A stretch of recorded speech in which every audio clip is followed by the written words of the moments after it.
So, Matt, I mean, are you guys, we have a lot to discuss here today on our show. We absolutely do. Even though the NFL season is not upon us, it feels like that with the amount of news that we've had. Let's start with baseball first. Talk about a historic All Star game. This was one to remember. The first time we saw a swing off after we couldn't complete the 9 innings. I like the swing off here, right? The swing off was actually kind of cool. It was a different element that I didn't really expect. I didn't expect the swing off, but it worked out well because Kyle Schwarber was teeing off on balls. The National League was up 5-0 initially, so I didn't think that the American League was going to come back, but then they did, and they forced this, and then boom, we got beautiful theater in with the swing off. I also like the fact that we also got to see the ABS system at work. Oh, I like this ABS system. I think the ABS system is really going to benefit the game for a long time. I really think Rob Manfred. I mean, we got to talk about Alex. To bring up your point on that, Alex Rodriguez said something about Rob Manfred is saving baseball. What are your takeaways on that comment from Alex Rodriguez? I mean, I will say this. I don't like Rob Manfred as a person. I don't like him as a leader, but I will give him credit. He's helped speed up the game and he's helped make baseball more entertaining. So for that, I think he's done good on that front.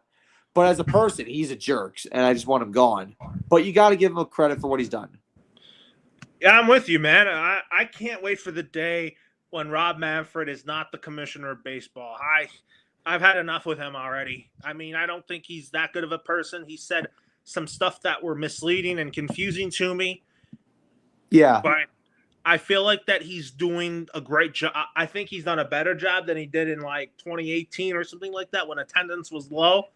Oh, yeah. He didn't Brought handle that well. Yeah. He's brought the attendance level back to where it needs to be.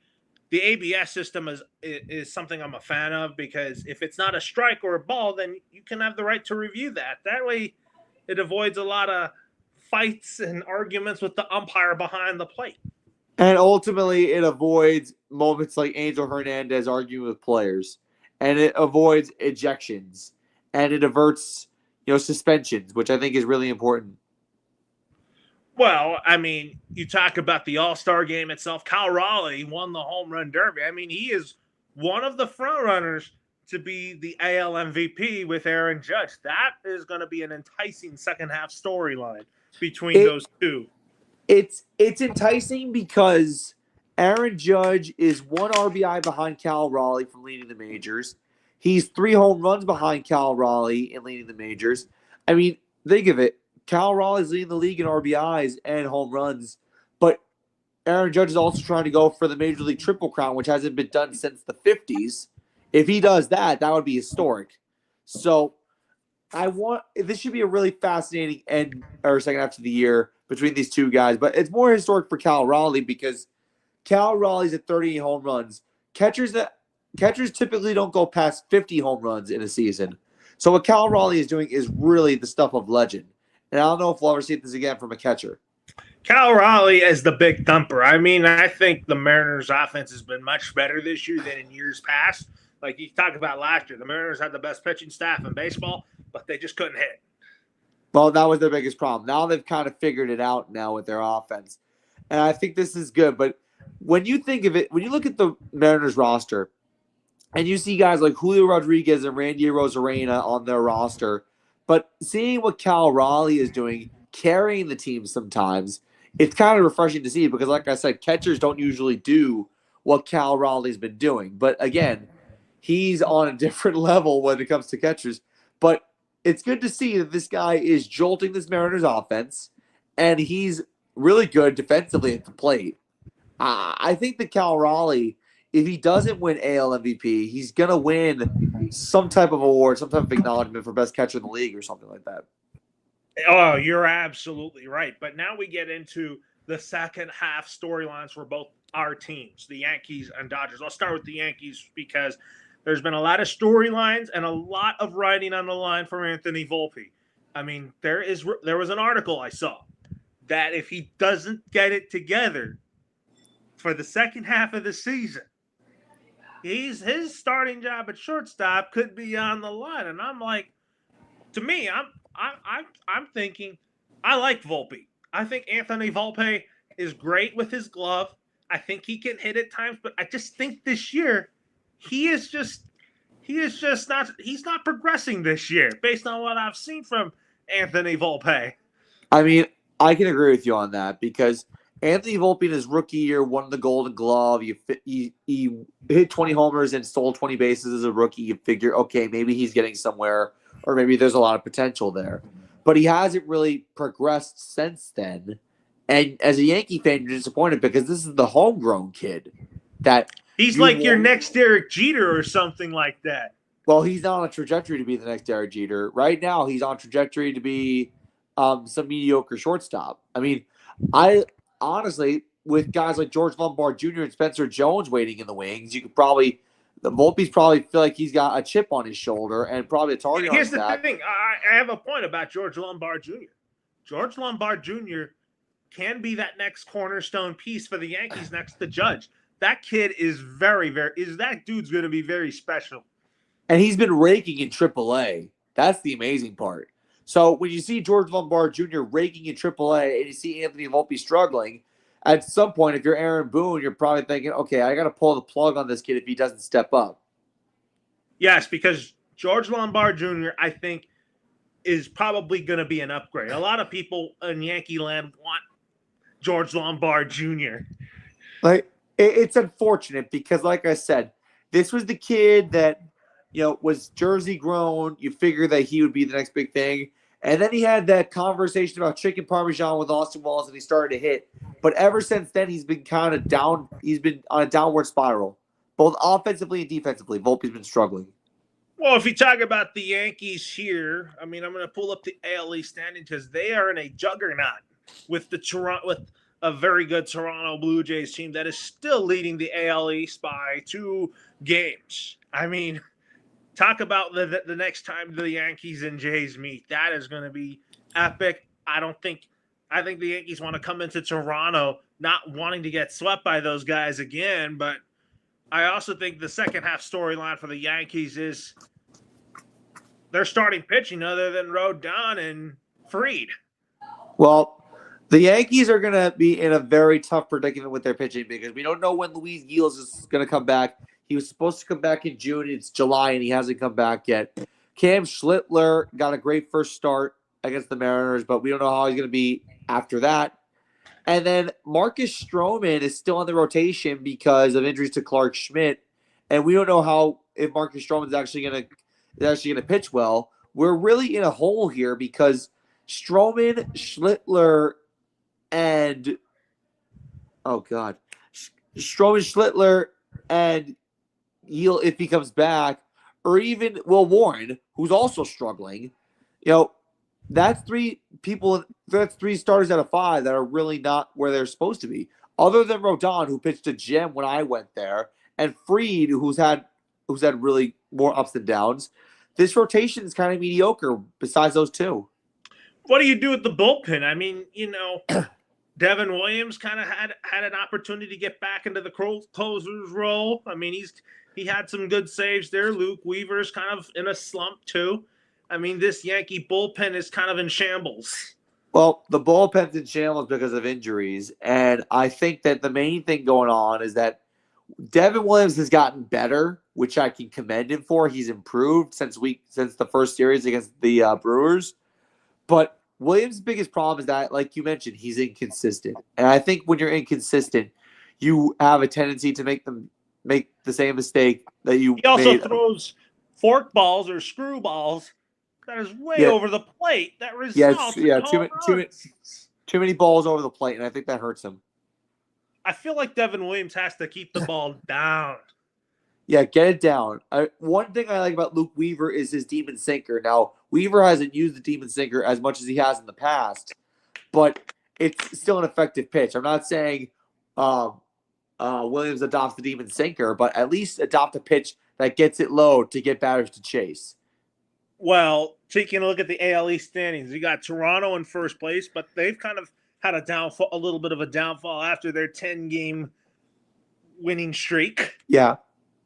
because they lost the series to the A's. Because I thought that they were going to beat them easily, but the A's showed that they're not easy losses against the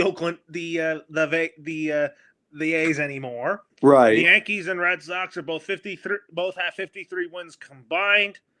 The Tampa Bay Rays, everybody thought the Rays are bad, but you know what? Kevin Cash makes it work with a mediocre roster. And then there's Baltimore, who's kind of just hanging around. Like the Orioles, they were supposed to be very good. They were supposed to be really good this year. Again. Yeah. But what disappoints me about the Orioles is their starting pitching can't get it done. Their offense is good, but their starting pitching is just not that great, with the exception for Grayson Rodriguez. Yeah, Grayson Rodriguez is supposed to be their ace of the future. But outside of Rodriguez, like you mentioned, the rotation is mediocre. It's very mediocre. They'll have games where they'll give up 5-6 runs, and the offense will have to keep up, and that's really hard. That's kind of what the problem the Yankees have for a little bit. But I want to get to the wild card race. Well, my point is, the Orioles still have a pretty good bullpen with Felix Bautista. Yeah, their bullpen is good. Their rotation is not. I don't know why they got rid of Corbin Burns. I thought that was just ridiculous. Yeah, I heard him. So you're saying you're going to get to when you talked about the wild card in the AL, man, we got the Yankees, Red Sox 1-2. Who gets that third spot? I mean, Seattle and Tampa Bay are fighting for it, and then I think the Rangers are going to hang in there too.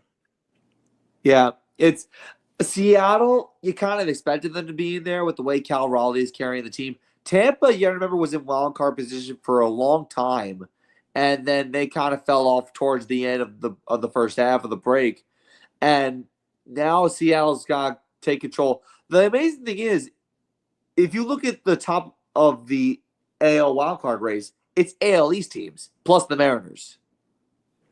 Oh yeah, I mean, the Jays are like. Do you think the Yankees can take back first place in this in the division? Because I think that their series against the Jays is going to be very crucial. Well, every game against the Blue Jays is going to be crucial because think of it, you lost a 4-game series in Toronto that really hurt you, and now you're at a point where every game against Toronto is critical because if they're tied, tiebreaker is going to come into a head, and what's the tiebreaker? Head to head. And now that you're playing only 13 games against your division opponent, if the Blue Jays are 7-6, they'll look back at that 4-game series on the road and think, "Wow, that's the game. That's the game we should have won there." Well, I mean, in the NL wild card, the Brewers and the Mets are both 1-2. This is a tight NL wild card race here. It's what's actually more tight than the wild card are the division races in the National League. Well, if you look at that, the Dodgers are obviously the best team in the NL. They're a game up of the Chicago Cubs, the Philadelphia Phillies. They're tied for first place, but I still think the Phillies are the better team in the NL East because I still think they got the better pitching than the Mets. Well, the Mets and Phillies are going to be an interesting race, but a race that I didn't think would be interesting, but now is starting to become interesting, is the Brewers are starting to catch up on the Cubs in the NL Everybody Central. thought the Milwaukee Brewers was going to take a step back this year. I thought they were going to take a step back too, but then they were like, you know what? We need firepower. Let's call up Vinny Capra. We want to help our rotation out. Let's call up Jacob Mizorowski. No, this is a fun team right here. I mean, everybody said, "Oh, Willie Adames gone. The Brewers are going to go downhill." But you know what? There's other guys that are contributing, like my guy Jackson Chourio, who I absolutely like on the Brew Crew. Yeah, the Brewers have a well-rounded roster. And I think people don't really talk about that because they never talk about the Brewers. No, the Brewers don't get as much attention as they should. And the fact that they're 1 game behind Chicago when they started the season so poorly is very telling how good this team is. Oh, yeah. I think Chicago wins the division. I think that they have the better players and talent. And I think keeping Kyle Tucker is going to be a key offseason storyline, but the Cardinals, we thought that they were heading downhill, but I think they are hanging in there on their own. They're hanging in there. They're only a game and a half back of the wild card spot. Well, there's other news to talk about here. I mean, the Washington Nationals dismissed both Dave Martinez and Mike Rizzo as the Nationals are cleaning house here. I mean, what do you think of that of the timing of the Nationals moving on from Davey Martinez? Well, it's unfortunate because Davey Martinez did help this team win a World Series in 2019, and Mike Rizzo was drafting really well. And Like, why would you scapegoat Mike Rizzo? Because of bad play on the field. But like ownership, why did ownership have to make Mike Rizzo and Dave Martinez the fall guys in DC? Davey Martinez was going to be the scapegoat. No matter what, because this team was set up for success, and he didn't quite manage things well, and he really hasn't managed up to his potential since winning the World Series in 2019.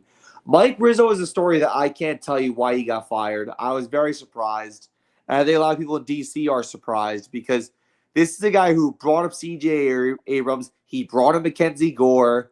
And those two guys are doing well right now. But if you look at the rest, and James Wood as well, he was responsible for James Wood. And he drafted so well. He got Strasburg and Harper and Rendon to have a great team in DC for all these years in the late 2010s. And but the Nationals, I just don't think. To me, the Nationals, I don't think they care about winning right now.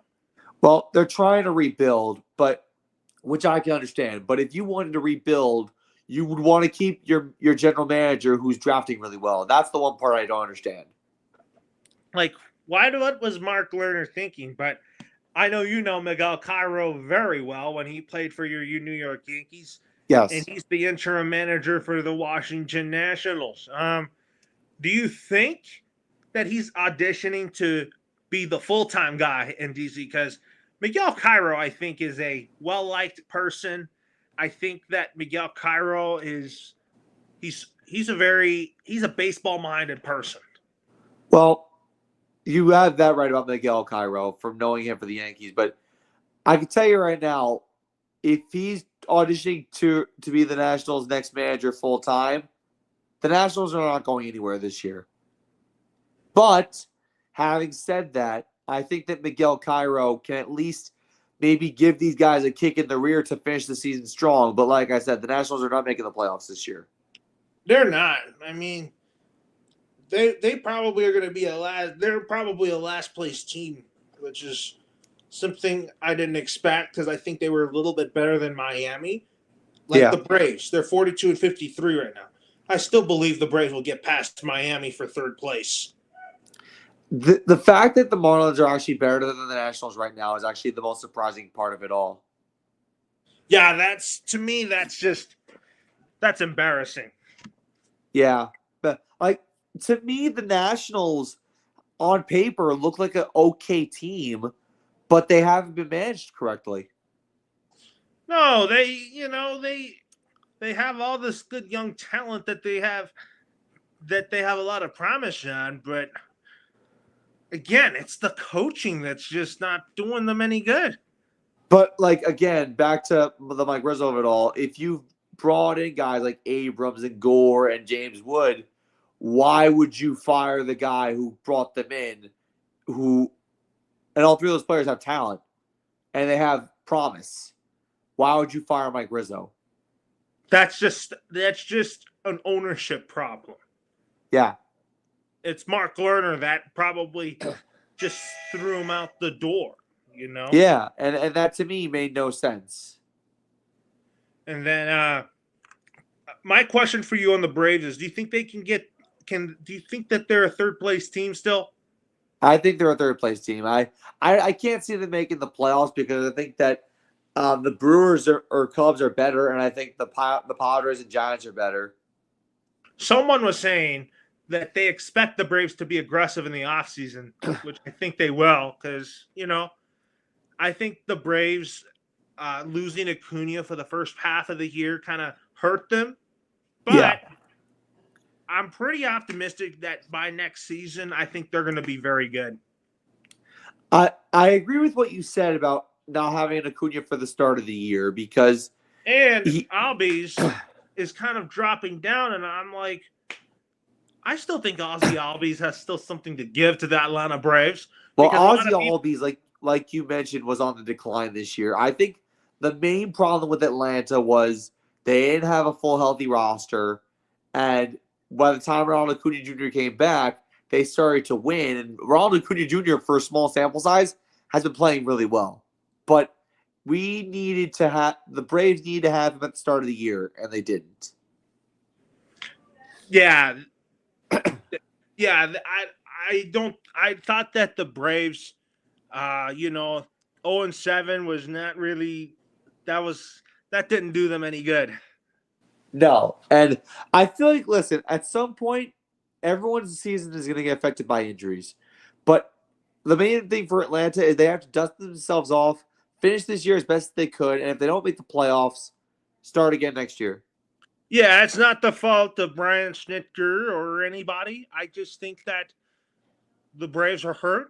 I get that, but I think that when they get a fully healthy offseason with Acuna and get some starting pitching in the offseason and address their bullpen, the Braves will be back to being the Braves we know. Yeah, I feel bad because this is a really talented team, but they really got hampered with injuries, and that's what hurt them. Oh yeah, the injury bug has really, really hurt the Atlanta Braves. But I mean, talking about the NL West, I mean, the Dodgers are 58-39. They start a 3-game series with the Milwaukee Brewers. I think that's going to be a very, very good series to start. But the Dodgers are also going to get Blake Snell back. But do you think that they should be aggressive at the trade deadline, or do you think they shouldn't be that aggressive? Well, they can try to make moves if they want to. I mean, there's no shame in making moves at the deadline to improve, especially because before the break, at one point the Dodgers were on a 7-game losing streak, where their offense only mustered 4 runs or 6 runs throughout a 7-game period. But they got over that. But still, if you want to put yourself over the top and make a stamp that you're a contender, that would be a good time to do that. Yeah, I mean, they're looking for a left-handed bat because Michael Conforto's under a lot of pressure because he's hitting a $174, but the Dodgers want him to perform, and I don't think he's met expectations. He really hasn't. And I think this is where you kind of miss guys like Max Muncy who can pick up the slack because Conforto hasn't done it. No, I mean, Michael Conforto, I thought the Dodgers were going to make him this next reclamation project, but I don't think I've seen it. It hasn't worked. It's as simple as hasn't worked. I don't think it's worked because he's not hitting. I would like to see Hae-Sung Kim play more, which I prefer. I would want to see Mookie Betts move back to right field because I think our defensive alignment would be a lot better if we had that. I agree. I like Mookie. I don't mind Mookie at short, but at some point, Dave Roberts is going to have to realize you got to move Mookie Betts back to right field full time because Kim is playing very well. You got a rising prospect who just won the Futures Game MVP and Josue DePaulo that's going to be coming up to the Dodgers soon, and he's going to be a superstar. And I think that if he gets one of those starting corner spots, you got to keep Mookie at short. I agree. And I mean, the thing with the outfield for the Dodgers is that if Conforto's in there and Mookie Betts is playing short, I mean, that's the problem with Conforto. It's taking away a spot from somebody who deserves it more than he does. And it's Kim that deserves to get that spot. Gets to play every day. Yes. I mean, Kim is the super utility guy. That's the thing about Hae-Sung Kim. He's stealing bases. He's hitting over 300. That's a guy that should be in the lineup every day, wherever you need him to be. So at some point, if the Dodgers go on another skid, I'm not saying they're going to go on another 7-game skid, but that was really a bad skid. If they go on another skid and they're not getting production from Conforto, at some point Dave Roberts has to do what every great manager does and notice that there's a flaw and correct it. Yeah, I'm looking at so the Yankees start the second half of the season with the Atlanta Braves. Yes. Spencer Strider is on the mound, 3.94 ERA. You got to give the guy time. I mean, Strider is your ace is the Braves' ace, but he's just not had a good year this year. No, he hasn't. It's been kind of a little bit of a letdown. It's been a rocky road for him since coming back from Tommy John surgery, but that's a guy that I'm a fan of. Uh-huh. I like the guy's stuff. I like how he strikes people out, but I think with the Yankees coming into the ATL, it's going to be tough for the Braves to get a win against the Bombers. I can agree with that. I also think that, correct me if I'm wrong, I think Cam Schlittler is going to start that game. So no, I think Cam Schlittler is going to be an ace for the Yankees. He could in the future. So, and then the Dodgers play the Brewers. I don't know who start. They haven't even confirmed a starter for that tomorrow. Really? Yeah, we'll see. We'll know tomorrow. I don't know what Dave Roberts has planned since we're just coming off the All-Star break, and then the series you have to watch out for is the Jays and the Giants. I mean, Justin Verlander has yet to get a win for the Giants, which is kind of surprising because you figure that the Giants, if they want to make a playoff push, they'd have to win now. They haven't really won big games. I mean, they've survived on many occasions, but the Padres are behind them by a half a game. The Cardinals are behind them by a game and a half. The Giants, for a team that had a lot of promise and they got Rafael Devers, they haven't really done much with him. I mean, it's too early to say that now. I think the Giants can do something with him. I mean, I would like to see it. But still, the Giants are not doing anything right now. Yeah. Well, and then you also talk about we also wanted to address here that before we came on there, we just heard parts of Rob Manfred's interview with CNBC television. He was talking about the CBA, and he said things like the owners have not decided on if they're going to lock the players out or go with a salary cap. My thinking is that I think that's a good sign for things to come when it comes to what's going to be like when it comes to the bargaining table, because I feel like the players and fans are thinking like, how are they going to improve on what happened from 22 and make it better heading into the next round of bargaining? I mean, the thing with Rob Manfred and what he's saying, I mean, like, he's basically trying to poke the bear of fans, basically saying we don't know what's going to happen. And we did talk about the possibility of a lockout. I think Major League Baseball doesn't want a lockout because they see how well ratings have been over the last couple of years, including this year. Ratings are really high this year. But the last thing you want to do is ruin it with a lockout, because then you start back from square one. Yeah. Do you think Rob Manfred is trying to get ahead of this now than later? I mean, the thing is, we have till November of 26 to really get the ball rolling. But if you want to get ahead of the curve and actually say, okay, let's start talks now, or at least plant the seeds for negotiations, fine. But you're in no rush to get stuff done now. Right now, it's just too early for me to tell because there's still a whole lot of time before we have to come to a new CBA. I feel like I have a pretty good feeling that I think both sides are going to want to come in here without any drama or any posturing at each other, because he also talked about the salary cap and he said the owners have not discussed it. Well, like I said, I think there's other more pressing needs than a salary cap. I think there's also going to be talks about a possible playoff expansion, maybe a possible league expansion. I think that there's other. Well, I think the league expansion might not happen until whenever the next commissioner takes over for Manfred. Yeah, well, I know MLB's been talking about league expansion for a while, but the salary cap is, I think, the one thing that's going to be holding people back, because the salary cap is what people have been saying is part of the problem because of the way certain teams go about their finances. But you also got to remember one thing. Major League Baseball has not had a salary cap in its history. Now, if you look at sports like football and hockey and basketball, a salary cap exists. Baseball doesn't, and there's a reason why. Because these players are getting high salaries, and if you mismanage the finances improperly, or if there's a salary cap, these major league contracts are not going to happen, and things will implode. I just think the salary cap will be bad for baseball. I don't think the players are going to want to agree to that. I think they will express concerns to the owners that why do they not want a salary cap?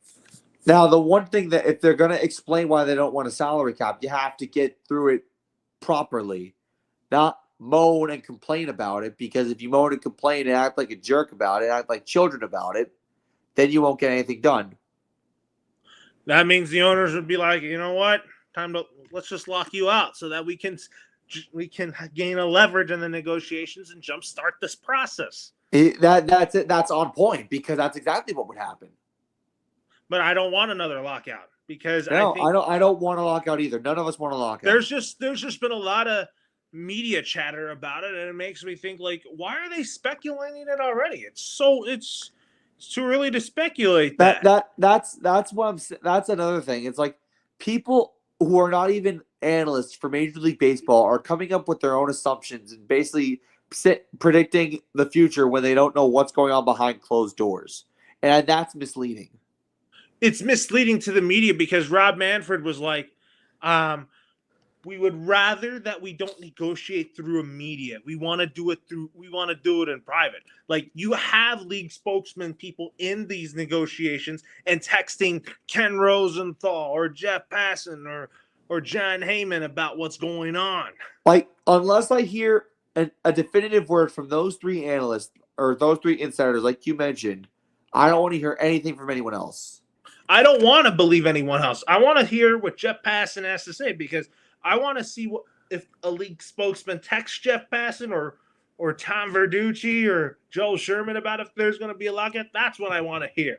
Yeah, I want to hear from them, not from some internet troll who wants to, come like Evan Drellick wrote something about The Athletic about Bruce Meyer saying that the players are skeptical about a salary cap. Tony Clark, the head of the Players Association, doesn't want it either.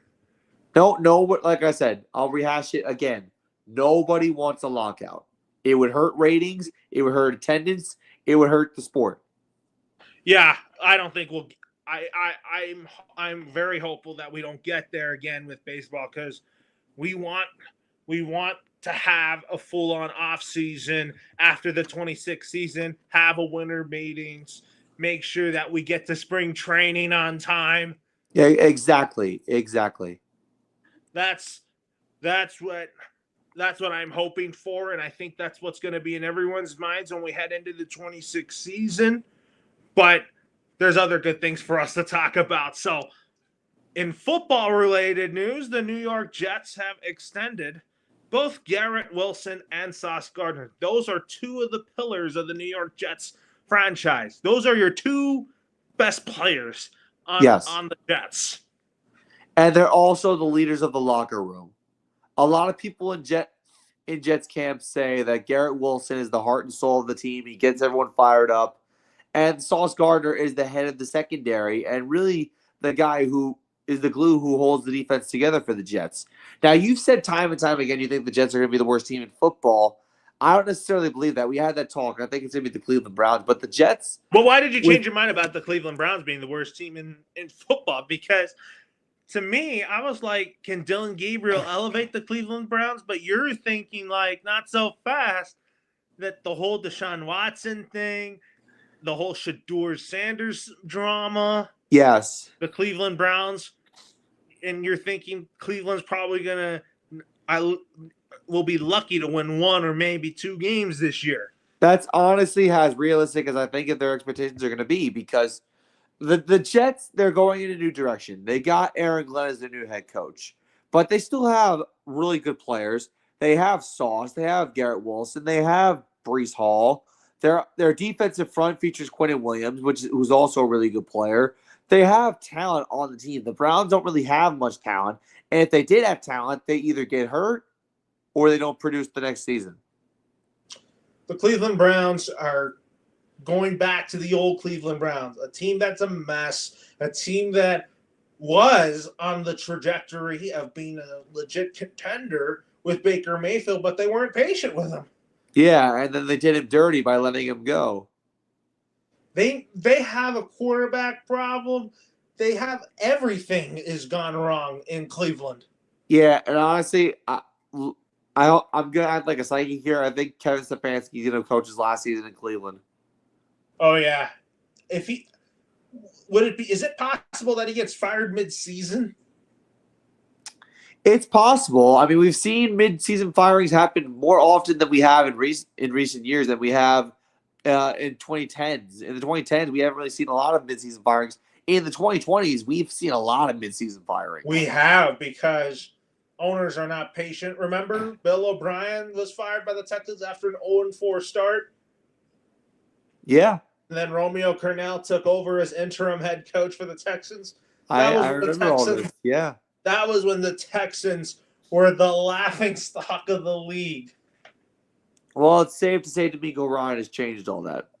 And DeMeco Ryans has changed the trajectory and the culture and environment in H-Town. Yeah. But like in all seriousness, the Jets have done everything they can to keep their young core intact, and I'm glad they did it, because if they're the voice of your locker room, if they're the drivers of this roster that keep them together, I think the Jets did the right thing. What about Justin Fields? I mean, a lot of people are saying Justin Fields was poorly coached in Chicago and Pittsburgh.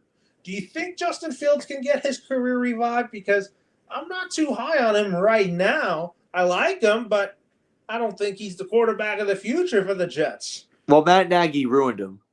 And I think that I don't know if as much Aaron Glenn can do to change his fortunes, but I think Justin Fields, all he has to do is be a smart game manager. That's all he can be at this point. He's not going to throw for 400 yards a game. He's not going to throw for 500 yards a game. He's not going to throw 6 touchdown passes a game. But if he can manage the game, manage the offense efficiently, I think that's all the Jets want. I think the Jets offense is going to be exposed to the Bills and the Dolphins and the Patriots, because the Patriots defensive front is going to be better this year. I think the Dolphins are going to still beat them, and I still think – and then Buffalo's a whole different story. Well, Buffalo is going to dominate them in every sense of the word. Because the Bills, they have a good defense. I think Josh Allen is going to torch that offense because, Josh Allen, not only he can throw, he's going to run the football on this New York Jet defense. And the Bills are going to play free football on the Jets. Exactly. That's kind of my thinking about the Bills here, but you also said about TJ Watt getting an extension. I think that is a very, very good move on the Steelers right here. They want to keep their heart and soul of that defense there. Now, it was a 3-year, $123 million extension for TJ Watt, and the reason why they did it, and you emphasized my point right there, they had to keep their franchise player. It's as simple as that. They had to keep the guy that keeps their defense together. They had to keep the heart and soul of that locker room that fans love and that people can build off of energy-wise. That's what TJ Watt could do. And if the Steelers didn't have him on their defensive side of the ball, they'd be a mess. Here's the thing with Aaron. The thing about the Steelers is we don't know how effective Aaron Rodgers is going to be, And potentially his last year. This is potentially his last year because Aaron Rodgers is coming into a situation is like, hey, I got the supporting cast that I need, but is it time? But the question remains, is it going to lead to a playoff appearance? I mean, that's the ultimate question, we want to see the Steelers do well. I mean, they go above 500 every year with Mike Tomlin, but they don't really take the next step. They haven't won playoff games. They haven't been competitive in playoff games. And I think with Aaron Rodgers, they're looking for that. We'll see about that, because I don't think the Steelers can beat the Ravens or the Bengals. But speaking of the Bengals here, they may not sign their first round pick here. Mike Brown always does this to defensive players. So I'm glad you brought this story up. So Shamar Stewart, their defensive end out of Texas A&M, did not sign his rookie contract, and this is actually big because Shamar Stewart is looking to go back to Texas A&M. Now, this is a similar case of what happened with Bo Jackson back in the 80s. So what happened was, Actually, I got a developing story for you. okay, Is that Bengals pick not returning to A&M? so Shamar Stewart is not returning to Texas A&M. Yeah, there's no intentions for that. Okay, so he's probably going to hold out his rookie year.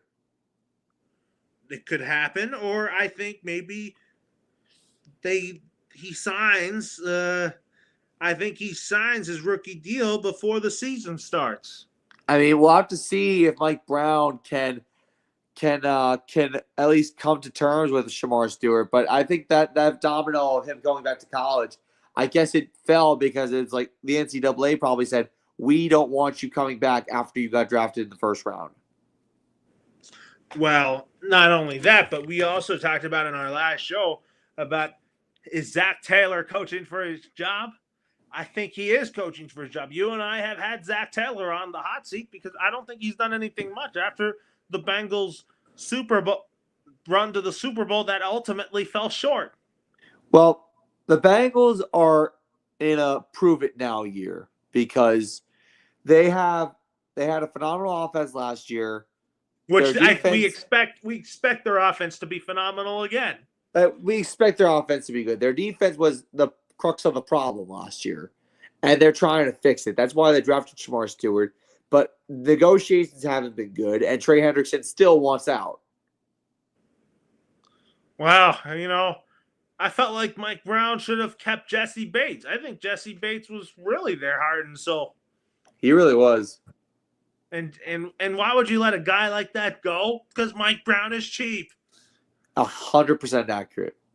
That's what I don't like about Mike Brown, being cheap on defense, but going for it on offense.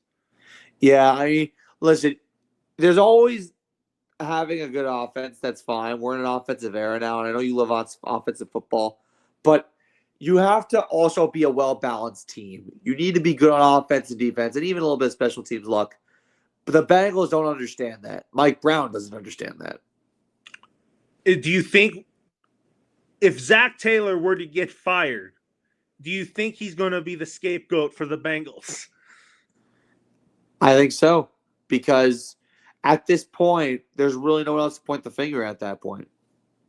Yeah, I mean, here's the thing with Mike Brown. He likes to keep head coaches around for a long time. Yeah, he does. I mean, he did do Marvin Lewis dirty. Here's the thing with Zach Taylor. When the Bengals had a 2-win season in Zach Taylor's first year, Mike Brown did not throw Zach Taylor out the window right away. He was very patient with him. Correct. Because he was like, hey, this was kind of a tryout year. We knew that we weren't going in that direction because the Bengals were they just didn't have much talent, and they knew Joe Burrow was coming. They kind of knew Joe Burrow was coming that year, and Mike Brown was. I think that first year, Mike Brown was very patient with Zach Taylor. I think Mike Brown's patience with Zach Taylor is going to eventually run out. Well, it's starting to run thin now, especially when you went 9-8 and didn't make the playoffs because your defense was bad. And they brought in Al Golden from Notre Dame as their new defensive coordinator, which should hopefully work for them. If Zach Taylor were to be fired by the Bengals, I think the Bengals' choice for their next head coach should be Joe Brady, the Bills' offensive coordinator. I agree with that. He should be that. And you know why I would like Joe Brady to coach the Bengals? This is going to benefit Joe Burrow big time. Not that he already needs it, but I understand what you're coming from. Because I think Joe Brady should coach the Bengals because Joe Brady was part of this dream team offense in LSU with Burrow and Chase. Right. And I'm sure Joe Brady would want to coach those guys again. 100%. And Joe Brady's a great offensive mind. And I think he did Josh Allen wonders when when the Bills scapegoated Ken Dorsey. Well, yeah, that had to be done. Because Ken Dorsey, I thought, was a good coach, but I just felt like that when they fired him, I felt like that brought a spark in the Bills' offense I when they think it did. switched from Dorsey to Brady. Mm-hmm. But another. But we also have to talk about the Chargers and Mike Williams retiring. I mean, 8 years in the NFL. You know what? I thought he was going to come back and try to and have a comeback story with the Chargers. So, honestly, Mike Williams' biggest problem over the course of his career was that he could not stay healthy. And that's the very unfortunate part because Mike Williams had so much potential. He had so much going for him as a receiver. He was going to be a strong secondary receiver for anybody. Then he had that little stint with the Jets and things didn't work out. So now, here he is at the age of 30 retiring. And he even told his agent well ahead of time earlier today that he was done. And it's unfortunate. It's just a whole what could have been situation with him. I think with the Bolts, it looks like from what I've gathered, Quentin Johnston is still the Quentin Johnston of same because he hasn't progressed. I think Lav McConkey is Herbert's boy. I agree. And Najee Harris had a fireworks incident, but and everybody says he's expected to be ready to go. Yeah, I agree. And I think that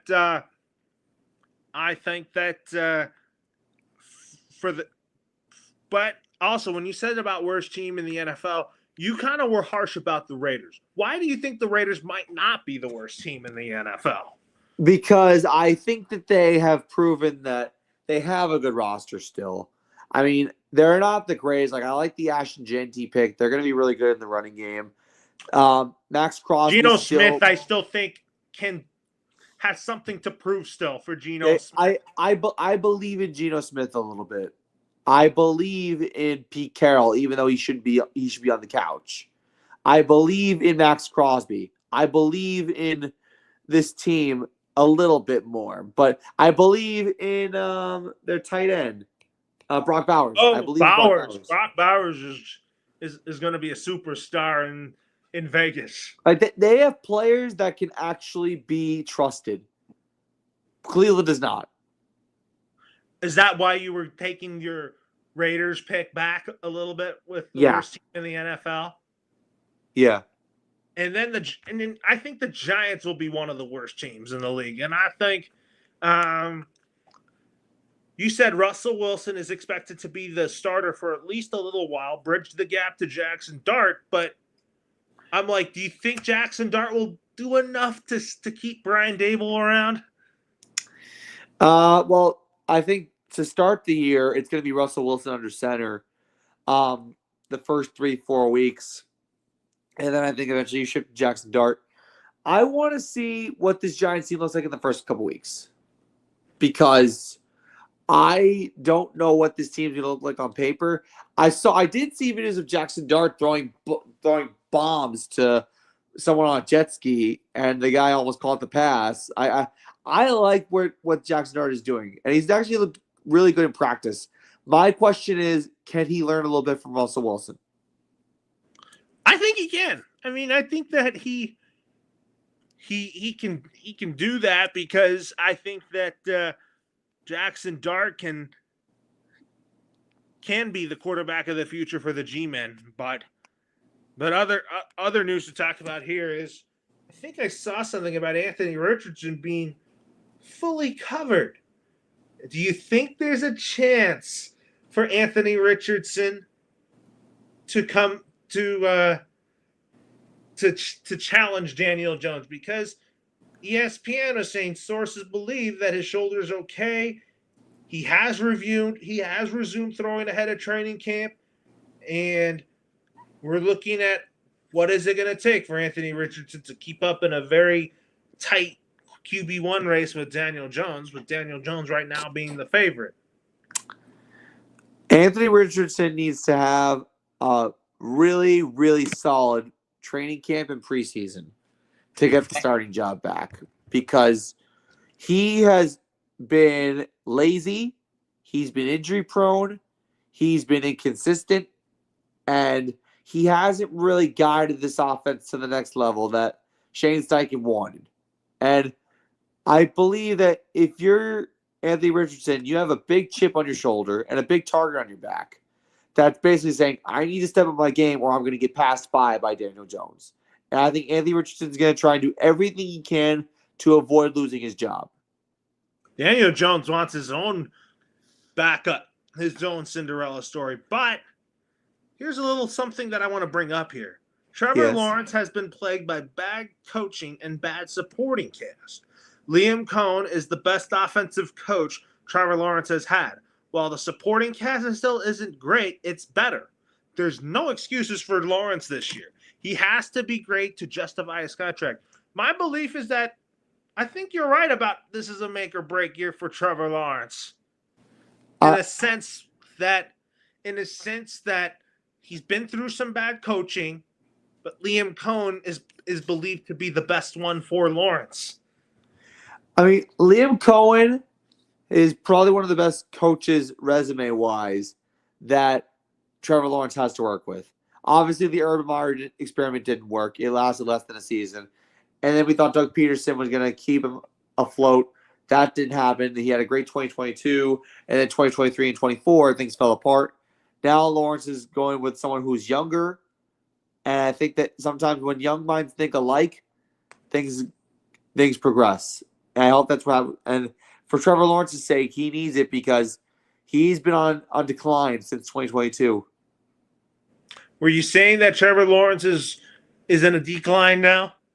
Well, the last 2 years, yes, he's been on the decline. How can Trevor Lawrence have a revival? Well, Trevor Lawrence would have a revival by, being smart in the blitz situation, being smart when knowing to take off and run. He would need to stay healthy, which he hasn't been staying healthy, and he would also need to wisen up a little bit. Yes, I think the Jags can be a good team. I think they have the talent, such as ETN, Brian Thomas Jr., Travis Hunter's going to make things a lot better for Trevor Lawrence. Agreed. And the Titans are up and coming. I don't think they're ready yet. They're not. They just need good coaching for their quarterback. That's what they mainly need. And then their defense could use an upgrade as well, but I don't think they're really focused on that right now. Let's talk about Von Miller going to the nation's capital. He signed him with the Commanders. You know what? I like this for Von Miller. This is a young team that is ready to compete. And if everybody's high on Washington, getting Von Miller to help with that defense is going to help the Commanders big time. It's a solid move because their defense last year in Washington was putrid. They couldn't defend the tush push for their lives. The Eagles exposed them in the NFC Championship game. Washington's defense was okay at times, but they weren't world beaters. Von Miller is going to change the landscape of that defense. They're going to probably go from middle of the pack to top 5 now with the addition of Von Miller on the defensive side of the ball. Von Miller can still play, I'll tell you. I thought he was going to finish his career in Buffalo, but even though Von Miller's getting up there in age, I still think Von Miller has something in him still. He has something to give. Still at this career. He's hungry. He wants another ring. You also talk about the Dallas. You also talk about other teams in the division. I think it's the Eagles and Commanders. I think people are going to pay attention to them more than the Dallas Cowboys. Well, yeah, absolutely. I know you and I like to talk about how good or bad the Dallas Cowboys are, but to me, the Dallas Cowboys are just below average. They are. The problem with them is that they really got no sense of direction. I don't think they have an identity. Here's the thing. Brian Schottenheimer, I think, is probably going to be the biggest puppet to Jerry Jones. Yeah, but basically, Jerry Jones got rid of a guy who had a backbone that was actually willing to challenge his authority. Brian Schottenheimer's not going to do that. No, he's going to do whatever Jerry Jones tells him. We're not going to like that. We're going to see that all year next year. Absolutely. And although the Cowboys have 2 or 3 good defensive players, I don't think they have enough depth defensively. I can agree with that because the Cowboys don't have too good of a defense. I think that they've had better days defensively. I know Micah Parsons has been running his mouth more than sacking quarterbacks on his podcast. I think that the Cowboys are going to play third fiddle now in the NFC East, and I think Jerry Jones doesn't want that. But if this Dallas Cowboys team finishes below 500 the first year of Brian Schottenheimer, you can bet Jerry Jones will be absolutely pissed, and he might want to make changes then. He's going to be disgusted. I'll tell you. He would. I think Jerry Jones is going to be disgusted all year long. He would. Like, are you going to want to listen to what he says and outside the locker room after every game when the media comes up to him and asks him questions? I mean, I'm not in Texas, so I wouldn't really get the press, but they'll probably show it somewhere on ESPN. Do you think Dallas Cowboy fans are probably going to be throwing stuff on the field or throwing popcorn on the field at Brian Schottenheimer? Well, if things get out of control, yes. I mean, that's worth it, but they probably will get thrown out of the stadium. True. Like, remember what we saw when Nick Sirianni left Raymond James Stadium after the Eagles lost to Tampa Bay, and that fan said, "Nick, you're done." Yep. And then that fan was done. He was tossed. What did you think that Eagle fans about firing Sirianni? I don't think it makes sense about Eagle fans wanting Nick Sirianni gone. Well, now it really doesn't make sense after the Eagles won the Super Bowl earlier this year. But I like Nick Sirianni. I think he does a great job with this Eagles offense. With the Eagles, he's done a great job coaching them. I know fans don't like him because it's Philadelphia. Well, that's true. That you just pointed out right there why Eagle fans don't like him, because Philadelphia is a very cool place, and they have cool fans. I know that the Eagles have a good football team, but the thing with the Eagles is their fans they don't give their head coaches patience. Yeah, they don't. And well, they gave Andy Reid quite a while. Yeah. But I'm thinking that Nick Sirianni, he's taken seriously now. I can agree with that.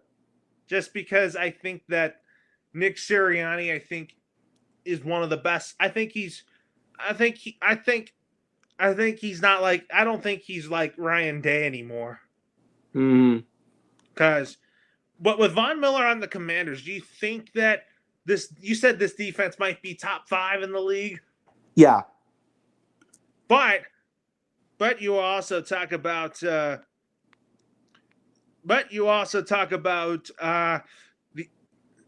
McLaurin. Do you think he stays in DC too? Terry McLaurin. See, that's a tough one because I think the Commanders have a lot of momentum going into this year. I think that Terry McLaurin might get fewer touches because now Deebo Samuel is there. But you can never have too many receivers that are good. Terry McLaurin, I think, want to stay in DC, especially if things are going in the right direction. And plus, he built a rapport with Jane Daniels that I don't think he wants to leave. Let's also talk about Rashee Rice. The judge sentenced Rashee Rice to 30 days in jail and roll for a multi-car crash. I mean, we're going to get this guy back on the Chiefs very, very soon. Yep. He's going to be in prison for a month. And I think after that, he'll be ready to play ball. I know last year his season ended because of a terrible knee injury that took him out. But in all honesty, I think the Chiefs would love to have him back. They would. Rashee Rice is not an explosive guy, but he gives you yards. Yeah. Because Rashee Rice, I think Rashee Rice is going to be I think the Chiefs really need him back just because Xavier Worthy's good, but you got to have Rashee Rice to take the load off of Xavier Worthy. Uh-huh. Don't you think? I agree. But do you think if the Niners are healthy, do you think the Niners can compete in the NFC? get back to their winning ways if they're healthy? Absolutely, because this Niners team has one of the better offensive gurus in the league in Kyle Shanahan, and this They just Niners got team is Robert. really talented. They just It's got a Robert shame they Saleh don't. back. Yeah, it's a shame they don't have their Swiss Army Knight in Deebo Samuel, but you know what? They still got Brandon Ayuk. They still got Juwan Jennings. They still have George Kittle. If McCaffrey is healthy, which is hard to have happen, this offense can be really good, and their defense is still solid as well. But again, health is the problem. Well, let's talk about another contract thing. Trey Smith is staying with the Chiefs, a $94 million contract extension, making him the top paid guard in NFL history. I tell you, this is a guy that helps protect Patrick Mahomes. Yeah, he does. I mean, I know we don't talk about offensive linemen, but I think Trey Smith, is one of the top offensive linemen in the league. Yeah, he's done really well over the course of his career. And like you said, offensive linemen don't really get much respect, but he's very, very solid. I think the best offensive line heading into this season is the Philadelphia Eagles. Yeah. They got guys that know how to speak to them. They got guys that know how to run block and pass protect. Like, when Jason Kelce retired, don't you feel like that Lane Johnson has become this anchor leader on this team? Yeah, I feel like the torch was passed from Kelce to Lane Johnson, who's also been an Eagle for a long time. But Kelce was on his way out the door. He eventually felt that he was on his way. He had to retire at some point. Lane Johnson is one of my favorite players on the Eagles when it comes to offensive linemen. I don't talk about them too much, but Lane Johnson has to be one of my favorite players on that front. Mm-hmm. Just because he knows how to protect, run block, pass protect, not allow sacks. Yeah, he's been dominant at his position. Like, the offensive line for my Patriots should be better this year. I'm pretty optimistic about that, but we also have a lot of NBA news to talk about. First up, Damian Lillard back to Portland. What do you think of that? I'm surprised. I'm surprised because I thought he wanted out of there, but I guess the Blazers wanted him back, and I guess he wants to finish his career there. I think for the wholesome NBA fans, they're happy for this because when you think of Damian Lillard, he's a Blazer more so than a Milwaukee Buck, and the Bucks did him dirty by getting rid of him. I think Damian Lillard wanted to be back there. I mean, the Blazers are not going anywhere. I think he still has something to give to this young Blazer team. Yeah, I think he can always pass down his skill set to others, and they can ride off of him. But are the Blazers going to get back to being a playing team since they got him back? I don't think so. They got a long way to go. Yep. I think he's just in Portland just to finish out his career. Yeah, and you know what? Kudos to him. And then you talk about Miles Turner. Miles Turner is going to the Milwaukee Bucks. I mean, the Pacers, they should have not let Miles Turner go, but the Bucks just upgraded with him. They did. And I feel like the Bucks getting rid of Lillard, they substituted for Turner. I know it's a different position, but at the end of the day, the Bucks want to get a little bit younger, and I think that's what their initial goal is. And then you talk about the New York Knicks. I mean, I couldn't wait to talk to you about this. Mike Brown is the new head coach of the New York Knicks, and I'm going to tell you, I am very excited about this hire for the Knicks because I think Mike Brown is enthusiastic. He's very energetic. He's a guy that preaches defense first, and I really think that the Knicks are going to listen to him. I think that Mike Brown is going to make the Knicks a championship contender. I mean, although the Knicks did Tom Thibodeau dirty, they did. I think Mike Brown is an upgrade. Mike Brown is a guy who you'd want to run through a wall for.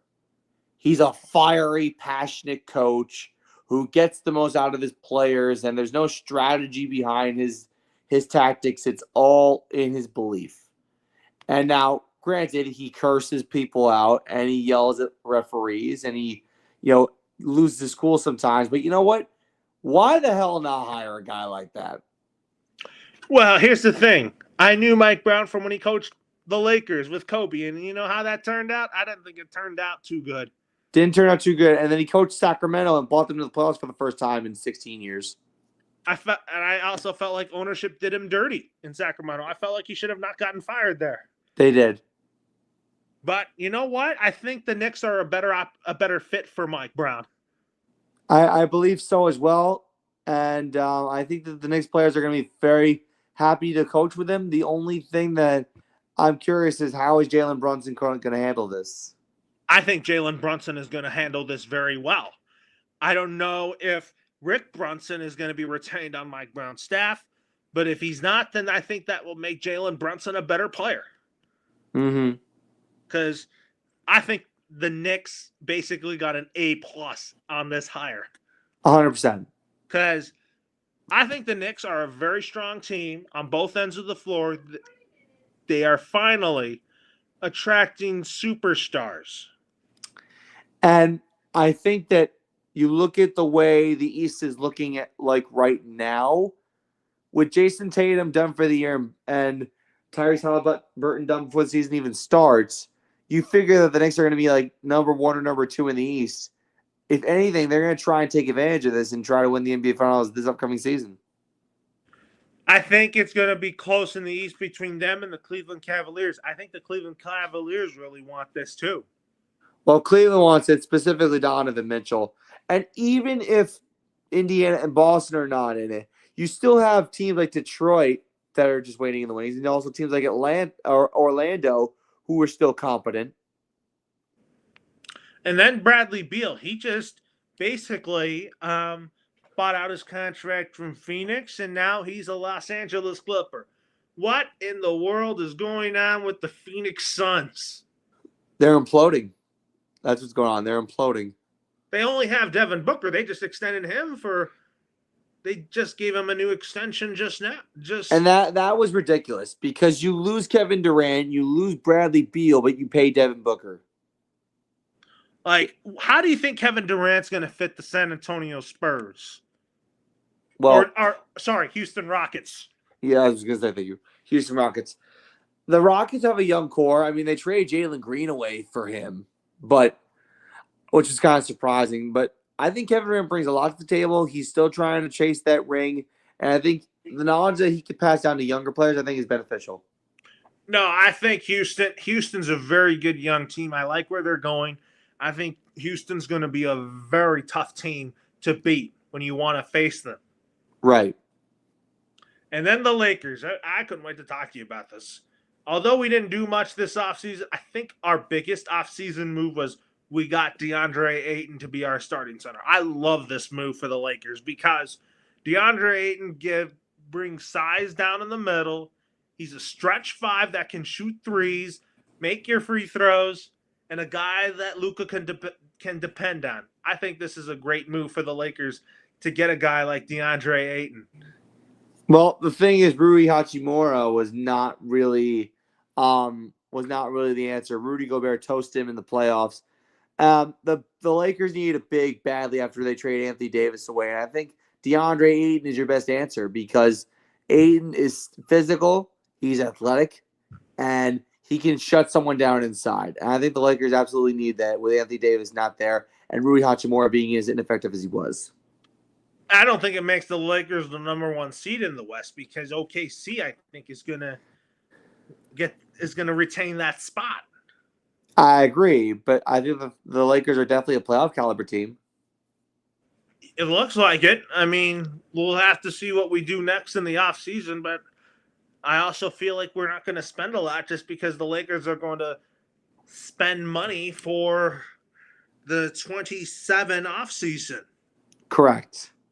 Which is I'm thinking here. But I did hear about a potential work stoppage in the WNBA. I mean, I'm like, why them now?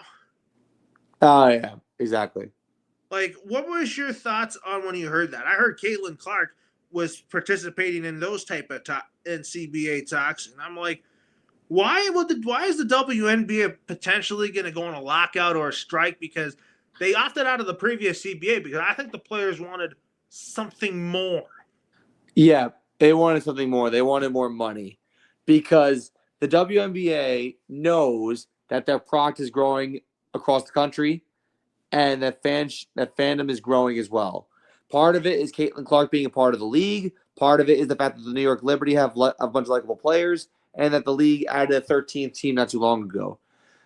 The WNBA needs to realize that they need to financially back their product that's been growing. And I think that's what's essential for them. Yeah, basically what I'm hearing is that there's a potential work stoppage ahead of the 26th season as CBA negotiations are lagging right now for them. And I'm like, Correct. I like basketball all around. I love the NBA first, but I think that I like what I'm starting to like women's basketball because I think women's basketball has become a more popularity. It is. It definitely has. And like I said, all it takes is a couple really young, talented players like Paige Beckers and Caitlin Clark and others to really elevate the sport and the quality of the sport. Because the WNBA's current CBA is set to expire on October 31st of this year. My question for you is, do you think which CBA will be agreed quickly? Will it be the WNBA or will it be the MLB? Well, the WNBA, because their CBA expires in Halloween of this year. They need to get that done. Because I'm thinking what is more likely a work stoppage? Will it be an MLB one again, or do you think it's going to be a WNBA one? Well, like I mentioned before, I think the WNBA after this season, they're going to get something done. And I think they'll avoid a lockout. They'll avert disaster. Major League Baseball, I have no idea what's going to happen with them. But you said earlier on the show that you think that MLB is you and I are very hopeful that we will avoid an MLB lockout again. Yeah, but the question you asked is what's more likely? What do you think that the WNBA will have a lockout or the Major League Baseball will have a lockout? Really, I think the WNBA knows the answer is avoid a lockout. Well, everyone should want to avoid a lockout, especially when your ratings are going up. You mean ratings are both going up for both the WNBA and the MLB? Yes. But you were saying that if there was an MLB lockout, you don't think it'll be that bad. You don't think it'll be worse than the one in 22. Well, the one in 22 was 99 days. This one I won't think will be as long if there is one. Yeah, I could see that, but it's kind of too early to speculate that. But we also have to talk about something that was happening at the ESPYs yesterday because Lee Corso was honored by a lot of people. I mean, man, what are my college football Saturday mornings going to look like without Lee Corso? Yeah. Lee Corso, I'm like, he should have just had a full season, but why are we going to have to see him for one more time on the first Saturday of the season? It honestly makes no sense. If you wanted to do this with Lee Corso, you should just let him stay around for the entire year. I'm going to miss him. I'm going to miss the headgear. I'm going to miss him saying not so fast with those picks. Well, think of it this way. I honestly think he was towards the end because going into this college season, he's going to be 90 years old, which is incredible. But at some point, you got to plan for guys like Pat McAfee to fill the void that he will cause. Well, we also have breaking news. Lloyd Howell has announced his resignation as the NFLPA executive director. And he said 2 years ago, I accepted the role of executive director of the NFLPA because I believe deeply in the mission of this union and the power of the collective action to drive a positive change for the players of America's most popular sport. Our members deserve a union that will fight relentlessly for their health, safety, financial figures, and long-term well-being. My priority has been to lead that fight by serving this union with focus and dedication. It's clear that my leadership has become a distraction to the important work of the NFLPA advances every day. For this reason, I have informed that the NFLPA executive committee that I am stepping down. as the NFLPA and chairman of the board of the NFL Players Executive immediately. I hope this will allow the NFLPA to maintain its focus on player members ahead of the upcoming season. I am proud of what we've been able to accomplish over the last 2 years. I'll be rooting for the players on the sidelines, and the NFLPA will continue to ensure the players remain firmly in the center of football's future. I mean, DeMaury Smith had that role, and then his term was up, but Lloyd Howell stepped down. What were your thoughts on that? Well, you hate to see a guy step down from that. The NFLPA has a tough role to find now, a tough role to fill because Howell was a really good NFLPA representative, and it's only a matter of time before the NFL can find someone who can represent the NFLPA well. Maybe Dominique Foxworth, but I don't know how interested he'd be in that. Oh no, he was the previous executive of the Oh, NFLPA. he was with DeMaury Smith when there was the 2011 NFL lockout. Yeah. Which I thought that lockout was disastrous. Oh, that was horrible. That was such a bad lockout. You know how much I love football, and I love watching football every fall. Yeah, I do as well. And you know what? I also applaud Roger Goodell for making the NFL a global sport. Absolutely. Because I think the NFL is heading in the right direction since that lockout and all that. It is, and that's why when a sport has a CBA agreement that they have coming soon, their main objective is, okay, we know that something's getting better, but how can we improve or enhance the experience? Oh, I see. But I'm thinking that I'm also thinking that I think that there's something to be improved on that. But anyways, before we end the show, coming up, you and I will be bringing back NFL picks for weekly picks coming up because we're going to skip the preseason and the Hall of Fame game. Yeah, I honestly love picks based on the spread, and the fact that we're bringing it back actually warms my heart a little bit. Well, I mean, but what I'm thinking, I think that these week 1 games that we're about to talk about in late August after the preseason ends, we're going to be in for some really good ones. So I bet you and I are going to be ready for some games that are going to be in for some good ones to start the new season. And maybe a couple wacky predictions here and there. Yeah, but anyways, have a good night, everybody. Good night, everyone.